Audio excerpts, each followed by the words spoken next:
हे दोस्तों, आज का हीरो स्टॉक्स में आपका स्वागत है। और आज इस वीडियो में हम डिस्कस करने वाले हैं बजाज फिनसर्व लिमिटेड के बारे में। तो चलिए शुरू करते हैं। सबसे पहले हम बात करते हैं कि कितना मार्केट कैप है इसका। अगर आपका पैसों को डबल होना है तो सबसे पहले इसका मार्केट कैप को डबल होना पड़ेगा, तभी जाकर आपका पैसा डबल होगा। इसीलिए सबसे पहले हम मार्केट कैप चेक करते हैं। तो ये लगभग 2.8 लाख करोड़ के आसपास का कंपनी है मार्केट कैप के हिसाब से। और अगर स्टॉक्स पी का बात करें तो ये अराउंड 67 के आसपास मूव कर रहा है। 67 काफ़ी हाई नंबर है किसी भी कंपनी के लिए, चाहे वो कोई भी सेक्टर में हो। मेरे हिसाब से अगर जो कंपनी 10% में ग्रो कर रहा है तो उसका पी रेशियो अराउंड 10 to 15 के आसपास रहना चाहिए। अगर कोई कंपनी 20 के आसपास अगर ग्रो कर रहा है तो उसका पी लगभग उसी के आसपास 20 to 25 के आसपास होना चाहिए। तो अगर कोई भी कंपनी हो जिसका अगर मल्टीपल ग्रोथ 40% भी हो रहा है तो उसी के आसपास अराउंड होना चाहिए। तो मुझे ये नहीं लगता कि ये बजाज फिनसर्व जो 67% के आसपास ग्रो कर रहा होगा। हाँ, कुछ साल ये 40% के आसपास ग्रो किया था, जिसको कि एंटिसिपेट हम लोग करने लगे, आम पब्लिक एंटिसिपेट करने लगा कि हाँ ये 40% से कंटिन्यूस ग्रो होता रहेगा। अगर कोई कंपनी 40% से ग्रो होने लगेगा तो एक टाइम पे इतना बड़ा हो जाएगा कि वो देश का इकोनॉमी से भी ज़्यादा बड़ा हो जाएगा, जो पॉसिबल नहीं है। तो वो स्टैग्नेट करेगा ही करेगा, जिसके वजह से 40% ग्रोथ था इसका बजाज फिनसर्व को थोड़ा सा स्लो होगा ही होगा इन फ्यूचर जाके, क्योंकि वैल्यू तो बढ़ा लेगा ज़्यादा, लेकिन जो परसेंटेज ऑफ ग्रोथ होगा वो कम हो जाएगा। इसीलिए इसका स्टॉक्स भी काफ़ी हाई है। अगर रिटर्न ऑन इक्विटी का बात करें तो ये अराउंड 13%, जो कि उतना कुछ खास नहीं है। बिकॉज रिटर्न ऑन इक्विटी अगर 15 से कम है मतलब मुझे कुछ खास पसंद नहीं आता है। कोई भी कंपनी हो, चाहे वो कोई फाइनेंस कंपनी हो, चाहे कोई रियल इस्टेट हो, या कोई अदर इंडस्ट्री ही क्यों ना हो, ये डिपेंड करता है थोड़ा बहुत इंडस्ट्री वाइज। लेकिन ओवरऑल अगर देखा जाए तो 15% से नीचे उतना कुछ खास कंसिडर मैं नहीं करता है इन्वेस्टिंग के पर्पज से उसमें सोचना। तो ये तो था थोड़ा बहुत डेटा। अब थोड़ा बात करते हैं इसका पॉजिटिव पॉइंट। पॉजिटिव पॉइंट का बात करते हैं, इसका जो ग्रोथ है, प्रॉफिट ग्रोथ, ये बहुत हाई है। 20% के आसपास इसका प्रॉफिट ग्रो कर रहा है, जिसके वजह से इसका जो पी है, स्टॉक्स पी, आदमी जो दे रहा है मतलब हाई वैल्यूएशन पे भी खरीद रहा है, इसी रीज़न की वजह से कि इसका प्रॉफिट ग्रोथ लगभग 20% के आसपास है और इसका सेल्स का ग्रोथ लगभग 27% के आसपास है पिछला 10 साल का। तो जो आदमी का परसेप्शन होता है कि वो सोचता है कि जो कर चुका है पहले, जैसे बजाज फिनसर्व पहले कर चुका है, 27-28% से ग्रो कर लिया है, तो उनको क्या लग रहा है कि नेक्स्ट 10 to 20 ईयर्स में सेम रेट से ग्रो कर पाएगा। ऐसा परसेप्शन क्रिएट होता है, लेकिन ऐसा पॉसिबल नहीं होता है अगर आप इन प्रैक्टिस में देखिएगा तो। क्योंकि 1 रुपया को 100 रुपये कन्वर्ट करने में ज़्यादा टाइम नहीं लगेगा, लेकिन अगर वही 1 करोड़ को अगर 100 करोड़ करना है तो बहुत ज़्यादा मेहनत करना पड़ेगा, क्योंकि बहुत ज़्यादा वाइड स्प्रेड उसका एटमॉस्फेयर या फिर जगह फैलाना पड़ेगा बिजनेस को, तभी जाके ये पॉसिबल होगा, जो कि पॉसिबल लगता नहीं है। ये इतना तेज़ी से हमेशा ग्रो करता रहेगा, वो स्टैग्नेट करेगा एक ना एक वैल्यू पे आने के बाद। खैर, थोड़ा नेगेटिव पॉइंट का बात करें तो ये बहुत हाई स्टॉक्स मल्टीपल पे ट्रेड हो रहा है, जैसा कि मैंने पहले ही बताया। दूसरा, इसका रिटर्न ऑन इक्विटी उतना कुछ खास नहीं है, 13-14% के आसपास रिटर्न ऑन इक्विटी है 3 साल का एवरेज का अगर बात करें तो। ये 2 पॉइंट है जो इसका कुछ नेगेटिव है। और अगर बात किया जाए इसका कॉम्पिटिटर का, तो इसका कॉम्पिटिटर है सबसे पहले तो बजाज फाइनेंस है, जो कि इसे थोड़ा नहीं काफ़ी ज़्यादा बड़ा कंपनी है। ये 3 लाख करोड़ के आसपास का है, तो वो लगभग 4.5 लाख करोड़ के आसपास का कंपनी है, और दोनों बजाज का ही है। सबसे बढ़िया बात ये तो कंपटीशन का हो गया। कंपटीशन में और अगर कंपटीशन का बात करें तो SBI कार्ड से, मुथूट फाइनेंस से, HDFC AMC, Bajaj holding, directly competition किसी से नहीं है, क्योंकि सबका बिजनेस अलग अलग है। और बजाज फिनसर्व का बिजनेस थोड़ा सा अलग है। अगर आप पढ़िएगा तो आपको पता चलेगा कि सबका बिजनेस अलग अलग तरीके से चल रहा है। कुछ हद तक हम ये भी बोल सकते हैं कि ठीक है, ये इंश्योरेंस सेगमेंट बेच रहे हैं तो लगभग हर जो भी है नीचे इसका कॉम्पिटिटर में सब इंश्योरेंस भेज रहा है, लेकिन थोड़ा सा सब में अलग है। कुछ कार्ड के थ्रू हो रहा है, कुछ क्रेडिट कार्ड के थ्रू दे रहे हैं, कुछ शॉर्ट टर्म लोन के थ्रू दे रहे हैं, कुछ नॉन बैंकिंग फाइनेंशियल कॉर्पोरेशन की तरह काम करे। तो ये कुछ इस तरीके से है, लेकिन डायरेक्ट कंपटीशन नहीं है।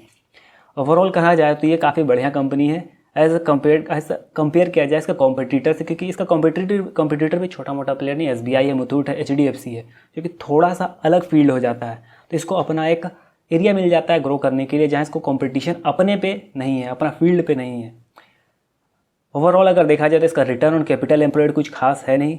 अगर रिटर्न ऑन कैपिटल एम्प्लॉयड का बात किया जाए तो HDAMC का सबसे ज़्यादा यहाँ पे दिख रहा है 39%। ये तो था कॉम्पिटिटर का बात। अब थोड़ा सा बात करते हैं कि पिछला 12 क्वार्टर में इसको सेल्स जनरेट हुआ है या नहीं। अगर सेल्स जनरेट हुआ है तो प्रॉफिट हुआ है या नहीं। अगर पिछला 12 क्वार्टर का बात करें तो 11,000 करोड़ था इसका सेल्स दिसंबर 2018 में, जो बढ़ के हो गया 18,000 करोड़। कंटिन्यूस थोड़ा अप ट्रेंड होता रहा है, बीच में थोड़ा बहुत डाउन हुआ है, लेकिन ट्रेंड पॉजिटिव में है, अपवर्ड है। और अगर प्रॉफिट का बात करें तो प्रॉफिट भी कंपनी को कंटिन्यूस हुआ है। दिसंबर 2018 में था ये 800 करोड़, जो बढ़ के हो गया अराउंड 1100 करोड़ के आसपास। तो जिस रेट से लगभग सेल्स ग्रो किया उसी के आसपास रेट से ग्रो किया प्रॉफिट। लेकिन यहाँ देखने से कुछ फ़ायदा नहीं है हमको। साल का जब डेटा देखेंगे, जैसे इसमें प्रॉफिट एंड लॉस स्टेटमेंट 10 साल का अगर 12 साल का देखेंगे तब पता चलेगा कि हाँ कंपनी अच्छे तरीके से ग्रो कर रहा है या नहीं। अगर मार्च 2010 का बात करें तो इसका सेल्स था लगभग 1000 करोड़ के आसपास, अभी हो गया है 60,000 करोड़, मतलब 60 गुना जंप कर गया है लगभग इसका सेल्स। तो अगर हम बढ़िया कंपैरिजन करें तो उसका प्रॉफिट भी उसी रेट से ग्रो होना चाहिए। तो आज से 10 साल पहले या 12 साल पहले बोले तो मार्च 2010 में इसका प्रॉफिट था 600 करोड़ के आसपास, जो अभी बढ़ के हो गया है लगभग 4400 करोड़। लगभग ये जंप किया है 7 गुना के आसपास, जबकि सेल्स जंप किया है लगभग 6 गुना के आसपास। तो क्लियर दिखता है कि हाँ कंपनी का मार्जिन एक्सपैंड हो रहा है, जो कि काफ़ी बढ़िया बात है।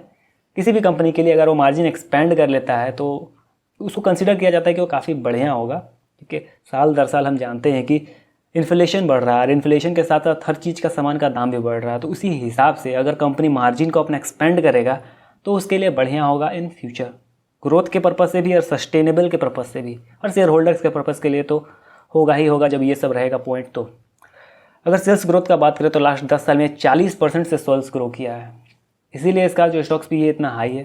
5 साल की अगर बात करें तो ये 24% है, 3 साल की बात करें तो ये 23% है। तो जैसा मैंने कहा कि ये धीरे धीरे स्लो होगा ही होगा, ऐसा नहीं कि ये 40% से कंटिन्यूस ग्रो होता रहेगा। अब बात करते हैं प्रॉफिट ग्रोथ का, तो इसका प्रॉफिट ग्रोथ अराउंड घूमता रहता है। 10 साल पहले था 16% जब ये स्टार्ट कर रहा था, क्योंकि 2008-9 के आसपास ही इसका हम बोलेंगे स्टार्ट, मतलब काम करना स्टार्ट किया बढ़िया से। तो 10 साल पहले का अगर बात किया जाए तो 16% से ग्रो किया, उसमें एक्सपेंशन फेज पे था, फिर धीरे धीरे ग्रो करना शुरू किया अच्छे से। तो 5 साल में 19% के आसपास अपना प्रॉफिट को कंपाउंड करना शुरू किया, जो मेंटेन्ड रहा। खैर इसमें मार्जिन का बहुत बड़ा इम्पैक्ट है कि मार्जिन जैसे जैसे बढ़ा उसी हिसाब से सेल्स तो उतना ग्रो नहीं कर रहा था, लेकिन मार्जिन जैसे ग्रो कर रहा था तो ये अपना जो 19% ग्रोथ है उसको मेंटेन रख पाया। अगर रिटर्न ऑन इक्विटी का बात करें तो रिटर्न ऑन इक्विटी थोड़ा थोड़ा करके डिक्रीज़ होता आया है। 10 साल पहले 15 था, 5 साल पहले 14 हो गया, और 3 साल पहले थोड़ा सा डिक्रीज़ हुआ 13% हुआ है। तो उतना कुछ खास डिफरेंस क्रिएट नहीं हुआ है। हाँ समझ सकते हैं कि 15 से कम है। ये तो था कंपनी के बारे में। अब थोड़ा सा बात करते हैं कि कंपनी अगर काम कर रहा है तो उसका हाथ में पैसा आ रहा है या नहीं। तो आपको पहले ये समझना होगा कि एक तरीके से ये NBFC कंपनी है, तो इसमें होता है कि आम पब्लिक से पैसा उठाता है, उसके बाद जाके ये पैसा सामने वाला को देता है, लोन से फिर पैसा उठाता है। तो इसका जो सारा काम होता है वो एक तरीके से क्या तो फाइनेंसिंग एक्टिविटीज़ से पैसा निकालता है, बिल्डिंग खड़ा करने में इन्वेस्टिंग एक्टिविटीज़ लगाता है, ऑपरेटिंग में उससे जो पैसा आता है ये होता है। तो इसका जो मेजर पैसा आता है वो मोस्टली आता है फाइनेंसिंग एक्टिविटीज़ से। तो एक तरीके से ये पैसा उठा के सामने वाला को लोन देता है, ये कह सकते हैं। तो ओवरऑल अगर देखा जाए तो इसको आपको अगर समझना है तो नेट कैश फ्लो का आप देख के समझ सकते हैं कि अगर नेट कैश फ्लो पॉजिटिव है मतलब हाँ कंपनी ठीक ठाक ग्रो कर रहा है। इसमें अगर आप देखिए कि ऑपरेटिंग एक्टिविटी से कंपनी को पैसा निकलेगा, उसी को इन्वेस्टिंग और फाइनेंसिंग में यूज़ करेगा, तो ये इस तरीके से काम नहीं करेगा। क्योंकि अगर आपके पास 100 रुपया है तो आप 100 रुपये को बिल्डिंग बनाने में भी लगाएंगे और उसी पैसे को आप कुछ परसेंट आप फाइनेंसिंग में लगाएंगे, मतलब किसी को लोन देंगे, तो आप उतने अच्छे तरीके से ग्रो नहीं कर पाएंगे। उससे बेटर होगा कि आप क्या करें, किसी से कोलैबोरेशन करें और उससे पैसा उधार लें। जैसे कि फाइनेंसिंग एक्टिविटीज़ में पैसा उधार लिया, आप सामने वाला पार्टी को दिया, अब उससे वो इंटरेस्ट कमा रहे हैं, एक तरीके से वो होता है। तो यहाँ नेट कैश फ्लो का अगर बात करें तो ये पॉजिटिव है ओवरऑल अगर जोड़ा जाए तो, जो कि काफ़ी बढ़िया बात है।